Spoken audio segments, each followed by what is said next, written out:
Baik, Assalamualaikum warahmatullahi wabarakatuh. Perkenalkan, nama saya Muhammad Fadli. Pada kesempatan kali ini saya akan membahas tentang pemeriksaan primer, yang dimana pemeriksaan primer itu ada beberapa poin. Sebelumnya, perkenalkan, kami dari kelompok 5 ingin memaparkan bagaimana pemeriksaan primer pada perawatan gawat darurat. Baik, yang pertama itu airway, yang dimana airway ini kita mencari tahu bebas atau tidaknya jalur napas pada klien atau pasien. Yang kedua, sumbatan. Kita periksa bagaimana kepada pasien, apakah ada benda asing, sputum, darah, atau lendir. Yang ketiga, kejang. Cek kondisi pasien, apakah pasien ini mengalami kejang-kejang atau tidak.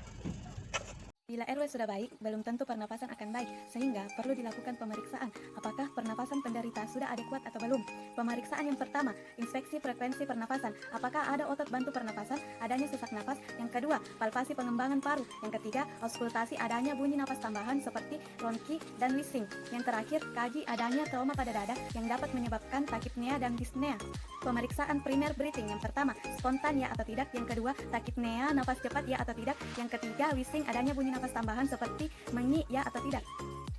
Yang keempat itu apnea, henti nafas sementara ya atau tidak. Dan yang kelima itu dyspnea, susah nafas ya atau tidak.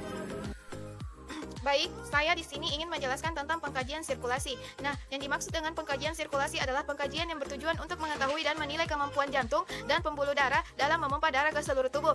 Nah, dalam pengkajian sirkulasi ini ada 5 tahap proses pengkajiannya. Yang pertama adalah nadi, yang kedua adalah kulit, yang ketiga adalah perdarahan, yang keempat adalah turgo, dan yang kelima adalah CRT atau capillary refill time.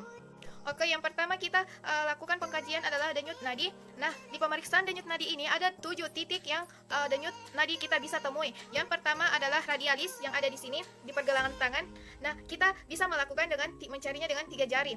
Terus yang kedua adalah temporalis yang di sini. Yang ketiga adalah karatis yang di leher.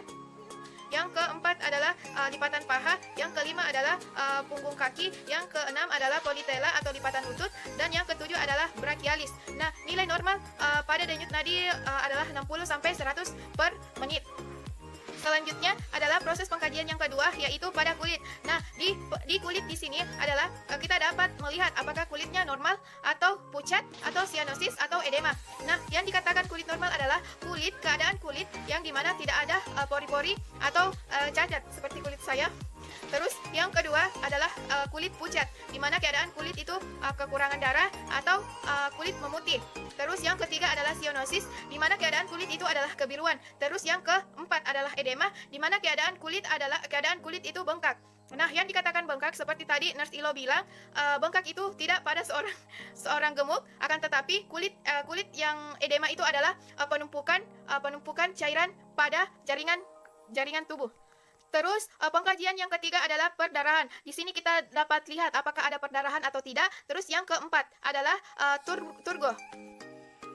Baiklah, saya di sini akan menjelaskan terkait GCS. Jadi GCS itu atau biasa disebut dengan gas glow, skala, yaitu skala yang digunakan untuk mengukur tingkat kesadaran seseorang di dalam melakukan pertolongan darurat medis. Jadi GCS dapat dinilai melalui 3 langkah kegiatan. Yang pertama, mulai dari mata, kemudian suara, dan gerakan. Nilai GCS dari mata sendiri itu normalnya ada 4, kemudian nilai GCS dari suara itu sendiri ada 5, dan nilai GCS dari gerakan itu normalnya ada 6. Jadi total keseluruhan nilai GCS pada orang yang normal itu ada 15. Selanjutnya saya akan menjelaskan terkait kesadaran. Jadi yang pertama, kesadaran itu ada istilahnya compos mentis atau kesadaran penuh, dan klien dapat menjawab pertanyaan yang diberikan.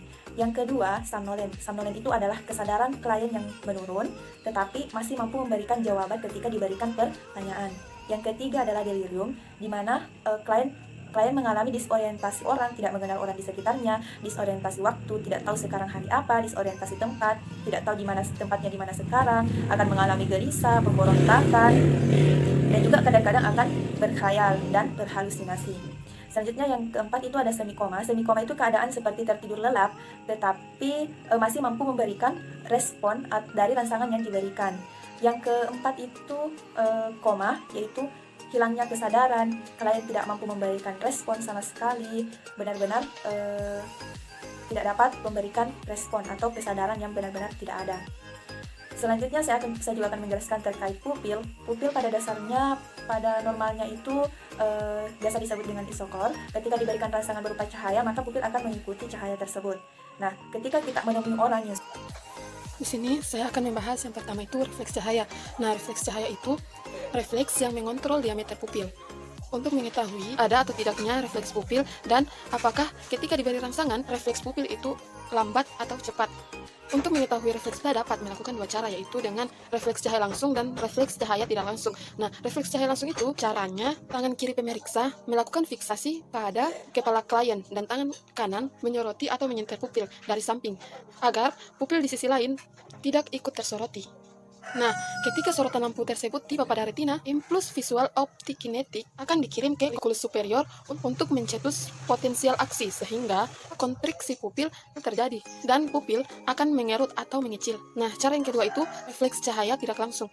Nah, ketika salah satu sisi pupil saja yang disenter, maka pupil yang lain akan mengerut atau mengecil. Itu namanya refleks cahaya tidak langsung. Yang kedua yang ingin dibahas yaitu refleks motorik. Nah, di sini kita harus mengetahui apakah kita menyuruh melakukan gerakan, apakah dia melakukan gerakan sesuai perintah kita atau tidak. Apakah pasien dapat menganalogasikan rangsangan nyeri yang dia rasakan. Berikutnya, apakah penderita menghindar dari rasa nyeri yang dia rasakan. Atau pasien tersebut tidak merespon apa yang kita katakan. Terus yang ketiga itu kekuatan otot. Nah, kekuatan otot itu bagaimana cara otot untuk menghasilkan tegangan atau kekuatan selama usaha maksimal, baik secara dinamis maupun statis. Nah, pada pemeriksaan kekuatan otot, salah satu alat yang digunakan itu seperti manual de testing untuk mengetahui kemampuan seseorang dalam mengontraksi ototnya. Pada kekuatan otot ini, kita dapat mengetahui nilai dari kekuatan otot. Nah, kalau nilainya 0, berarti kontraksi otot tidak terdeteksi dengan palpasi. Apabila nilainya 1, adanya kontraksi otot, tetapi sendinya tidak bergerak. Ketika kita memberikan nilai 2, berarti adanya kontraksi otot dan sendinya bergerak full ROM. Nilai 3, adanya kontraksi otot, adanya pergerakan sendi, dan mampu melawan gravitasi. Nilai 4, adanya pergerakan otot, adanya pergerakan sendi full ROM, mampu melawan gravitasi, dan mampu menahan beban minimal. Nilai 5, mampu melawan tekanan.